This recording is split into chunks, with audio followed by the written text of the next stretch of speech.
तो हेलो दोस्तों, उम्मीद है आप सब लोग ठीक होंगे।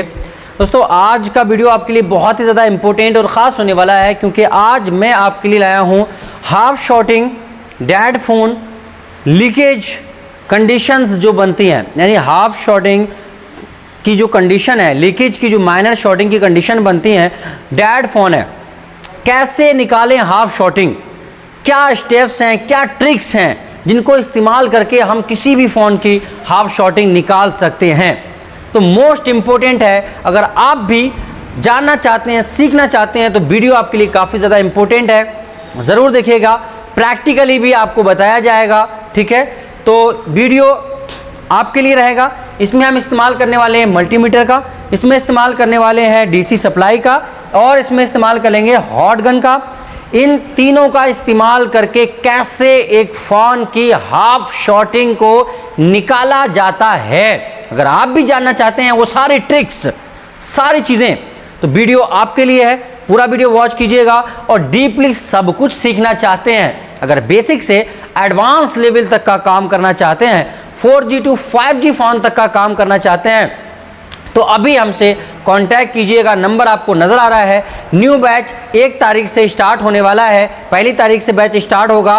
2-3 सीटें इसमें अवेलेबल हैं, ठीक है। पिछला बैच तो फुल है। अभी जो 1 तारीख से स्टार्ट होगा इसमें सीटें अवेलेबल हैं, तो अभी कॉल कीजिएगा। एडवांस मोबाइल रिपेयरिंग कोर्स के लिए मात्र 15,000 रुपये की छोटी सी फीस में MNZ आपको पूरा कंप्लीटली कोर्स कराता है 100% गारंटी के साथ। शुरू करते हैं वीडियो को। अब देखिए, आपके पास में कोई भी फ़ोन आता है, ठीक है, आपके पास में कोई भी फ़ोन आता है जिसमें क्या है, हाफ शॉर्टिंग है, जिसमें माइनर शॉर्टिंग है, हाफ शॉर्टिंग है, तो आप करेंगे क्या। MNZ इंडिया का नंबर 1 इंस्टीट्यूट है जो आपको 100 में से 100% सिखाने की गारंटी देता है और वादा करता है कि ना सिखा पाए तो पूरा अमाउंट आपको रिटर्न कर देगा। इंस्टीट्यूट में जाने से पहले देख लीजिएगा कि टीचर की नॉलेज कैसी है। टीचर खुद ऑन फोन पे लाइव काम करके, डेड फोन पे लाइव काम करके दिखाता है कि नहीं दिखाता है। उसके स्टूडेंट जो सीखे हैं, जिन्होंने कोर्स किया है, वो मुंह से क्या कह रहे हैं ये मत देखिएगा, ये देखिए कि वो हाथ से कुछ काम कर पा रहे हैं कि नहीं कर पा रहे हैं। लाइव में जाके देखिएगा। लाइव कुछ बच्चे,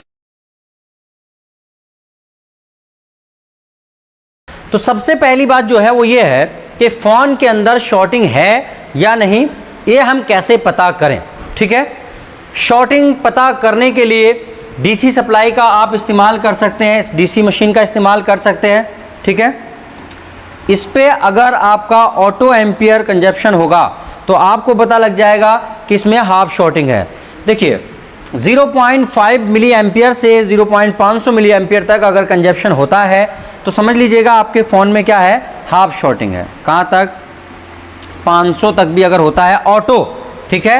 ये कैसा होना चाहिए, ये ऑटो होना चाहिए, ठीक है।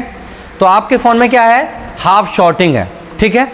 और अगर ये इससे ज़्यादा होता है, 2 एम्पियर वगैरह यहाँ पे करंट कंजप्शन होता है हाई, और फ़ोन इस कंडीशन में हीट भी होता है, तो फ़ोन में फुल शॉर्टिंग मानी जाएगी। पहला तरीका। अगर डीसी नहीं है, अगर आपके पास में डीसी सप्लाई है ही नहीं, तो आप पता करेंगे मल्टीमीटर से। किससे, मल्टीमीटर से। जिस भी लाइन का GR डाउन होगा, जिस भी लाइन का GR डाउन होगा उस लाइन में हाफ शॉर्टिंग मानी जाएगी, ठीक है। देखिए सबसे ज़्यादा माइनर शॉर्टिंग, हाफ शॉर्टिंग जो आती है वो आती है ऑलवेज ऑन लाइन से। ऑलवेज ऑन लाइन कौन सी है, ऑलवेज ऑन लाइन में नॉर्मली तौर पे आपकी एक तो VBAT है, दूसरी आपकी VPH है, ठीक है, दूसरी आपकी VPH है, और तीसरा आपका पावर की बटन। ये 3 लाइनें ऑलवेज ऑन कहलाती हैं, और इन तीनों में सबसे ज़्यादा लीकेज आती है, क्योंकि इन लाइनों पे हमेशा वोल्टेज चलता है, फ़ोन ऑफ है या ऑन है, सभी कंडीशन में सिर्फ बैटरी लगी होनी चाहिए। अब इनमें सबसे ज़्यादा लीकेज होती है आपकी VPH। हम कैसे पहचाने फ़ोन में लीकेज है कि नहीं, सुनिए, मल्टीमीटर का इस्तेमाल करिए। क्या करिए, मल्टीमीटर का, ये मल्टीमीटर ले लीजिए। अब मल्टीमीटर से क्या करना है आपको, मल्टीमीटर से आपको करना यह है, इसकी रेड वाली प्रॉप को मदरबोर्ड में कहीं भी ग्राउंड कर दीजिए, ब्लैक वाली यहाँ लगाइए। आपका GR आना चाहिए 350 से प्लस में, 350 से प्लस में, रिवर्स में। अब इसका उल्टा चेक कीजिए, ब्लैक को कहीं ग्राउंड कर दीजिए, रेड को यहाँ लगाइए, आपका GR आना चाहिए 1000 से प्लस में। अगर आता है इसका मतलब ये VBAT लाइन एकदम से ओके है, इसमें कोई भी लीकेज नहीं है। अभी आपने यही सेम काम करना है, यहाँ पर क्या करना है, VPH लाइन का GR चेक करना है। VPH का GR चेक करने के लिए नॉर्मली तौर पे यहाँ पे पावर IC और बक कॉइल दोनों के बीच में यहाँ पे कैपेसिटर लगे होते हैं बोर्ड में, जैसा कि मैं आपको दिखाऊं यहाँ पे। और दूसरा ये बोर्ड का पिछले वाला हिस्सा हमारे पास यहाँ नहीं, ये पीछे का हिस्सा है, सामने का है नहीं। तो बहरहाल पावर IC और बक कॉइल दोनों के बीच में VPH कैप रहते हैं, वहाँ चेक कर सकते हैं, चार्जिंग IC पे चेक कर सकते हैं, ठीक है। अगर GR डाउन मिल रहा है VPH लाइन का तो सिंपली VPH लाइन फॉल्टी है, ठीक है। और आप क्या करेंगे, ये VPH वाली कॉइल को बाहर निकालेंगे, रिमूव करेंगे, ये डिस्कनेक्ट हो जाएगी लाइन। अब मल्टीमीटर से क्या करना है, रेड प्रोब को कहीं भी ग्राउंड कर देंगे, ब्लैक से चेक करेंगे इस वाली साइड में GR कितना आ रहा है। अगर यहाँ पर कॉइल निकालने के बाद GR आपका 350 से प्लस आता है, इधर की कंडीशन ओके है। इधर वाली साइड में चेक करेंगे, इधर वाली साइड में आपका GR मिल रहा है 200, इसका मतलब इधर क्या है, हाफ शॉर्टिंग है। कहने का मतलब यह है कि मल्टीमीटर से तीनों लाइनों का GR चेक करेंगे, जिस लाइन का GR 350 से कम होगा, 200, 250, 150, उस लाइन में हाफ शॉर्टिंग मानी जाएगी। यह तरीका है हाफ शॉर्टिंग पता करने का, ठीक है। अब सवाल यह है, जिस लाइन में हाफ शॉर्टिंग है वो लाइन शॉर्ट है, सीधा पता लग गया फोन में हाफ शॉर्टिंग है और इस लाइन में हाफ शॉर्टिंग है, जिसका GR कम है वो लाइन में क्या सीधी सीधी हाफ शॉर्टिंग मान ली जाएगी, बस बात हो गई। अब सवाल ये है कि हाफ शॉर्टिंग को निकाला कैसे जाए, निकालना मेन चीज है, हाफ शॉर्टिंग कैसे निकाली जाए। मैं आपको बता रहा हूं कि आप ध्यान से अगर देखते हैं तो आप बहुत कुछ सीखेंगे, ठीक है। अब देखिए, इसको हटा देते हैं, इसको यहां से हटा देते हैं, मल्टीमीटर को यहां से रिमूव कर देते हैं, मल्टीमीटर का यहां काम नहीं, ठीक है। अब क्या है भाई, मान लीजिए फॉर एग्जांपल आपकी VPH लाइन का GR डाउन है, ठीक है। तो आपने करना क्या है, VPH कॉइल को आपने पहले ही बाहर निकाल दिया था, यहाँ पे GR आ रहा है 200, मान लीजिए 250 आ रहा है, सही है, VPH लाइन पे। अब आपने क्या करना है, देखिए सबसे ज़्यादा जो लीकेज आती है वो नॉर्मली तौर पे लाइन में लगे हुए डायोड से आती है। कैसे आती है, डायोड से आती है। जैसे देखिए यहाँ पे एक मदरबोर्ड है, ये बोर्ड है, इसको हम यहाँ ले आते हैं, यहाँ पे ये मदरबोर्ड है, ठीक है, ये सैमसंग का मदरबोर्ड है बहरहाल। यहाँ पे अगर आप देखें तो यहाँ पे एक VPH का डायोड नज़र आ रहा है, ये VPH लाइन में लगा होता है डायोड, ये डायोड सबसे ज़्यादा लीकेज होता है। आपने ये डायोड रिमूव करना है अगर VPH लाइन में लीकेज है। मैंने कई सौ सैकड़ों फ़ोन बनाए इससे, समझ रहे हैं। तो VPH लाइन में लगे हुए डायोड्स को रिमूव करना है। नॉर्मली तौर पे 4GPA और 2GPA इनमें लीकेज ज़्यादा आती है, इनको रिमूव करके चेक कर लीजिए अगर स्मैटिक नहीं है तो, ठीक है। अभी हम बात कर रहे हैं, आपने डायोड रिमूव कर लिए, यानी VPH लाइन में लगे हुए डायोड्स को रिमूव करना है पहले स्टेप में।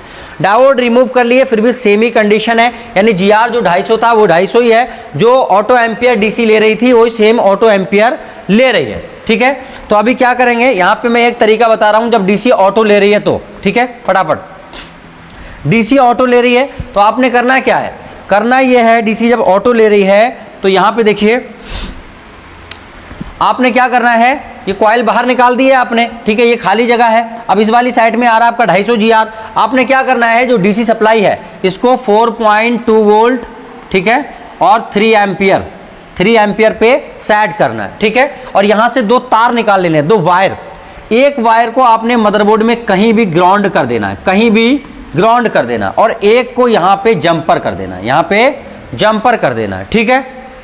अब आपने चालू करना है, DC को ऑन करना है। DC को ऑन करते ही यहाँ पर आपका ऑटो एम्पियर आ जाएगा, जो भी ऑटो एम्पियर ये ले रहा था पहले वो क्या आ जाएगा, यहाँ पर ऑटो एम्पियर आ जाएगा। मान लीजिए यहाँ पे 100 ऑटो ले रहा है, कितना ले रहा है, 100 ऑटो एम्पियर ले रहा है, ठीक है। तो अभी आपने क्या करना है, ये VPH लाइन जिस IC में जाती है उन सभी ICयों को एक एक करके आपने हीट करना है। आप चाहें तो हॉट गन का इस्तेमाल कर सकते हैं, अगर आप चाहें तो हॉट गन का इस्तेमाल कर सकते हैं, ठीक है, हॉट गन का इस्तेमाल कर सकते हैं और इसका टेम्परेचर रखेंगे 350, या फिर आप आयरन का भी इस्तेमाल कर सकते हैं, आयरन का, और उसका भी टेम्परेचर 350 से 380 रखेंगे।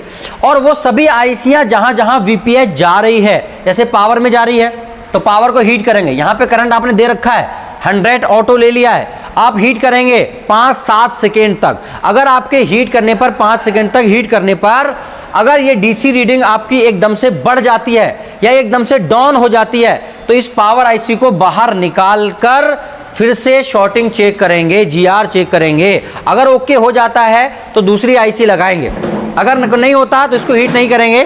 ठीक है, क्या करेंगे? Light IC, graphic IC, 4G-PA, LDO switch, audio PA, 2G-PA, APT IC, जहां जहां भी आपकी ये लाइन जा रही है उन सभी आईसीयों को हीट कर करके 5-5 सेकेंड तक देखेंगे। जिस भी आईसी को हीट करने से आपकी डीसी की जो ऑटो रीडिंग है वो एकदम से अप होती है या एकदम से डाउन हो जाती है, उसी आईसी को फॉल्टी मानेंगे और निकाल कर जीआर चेक करेंगे और दूसरी आईसी को लगाएंगे। यहां पे एक तरीका मैंने बताया है, दूसरा तरीका और इंपॉर्टेंट ट्रिक जो पूरी यूट्यूब पे नहीं मिलेगी, ये बात याद रखिएगा, वो मैं इसके पार्ट 2 में आपको दूंगा। इसका पार्ट 2 फौरन मिल जाएगा आपको। इसके पार्ट 2 में मैं इंपॉर्टेंट ट्रिक देने वाला हूं। अगर आप सब कुछ सीखना चाहते हैं और अगर आप डीसी रीडिंग पे भी वीडियो चाहते हैं और आप एडवांस कोर्स करना चाहते हैं तो इस 1 तारीख से न्यू बैच स्टार्ट हो रहा है। अभी हमें उससे कॉल कीजिएगा, कॉन्टैक्ट कीजिए और अपनी सीट को अभी बुक जरूर कीजिए।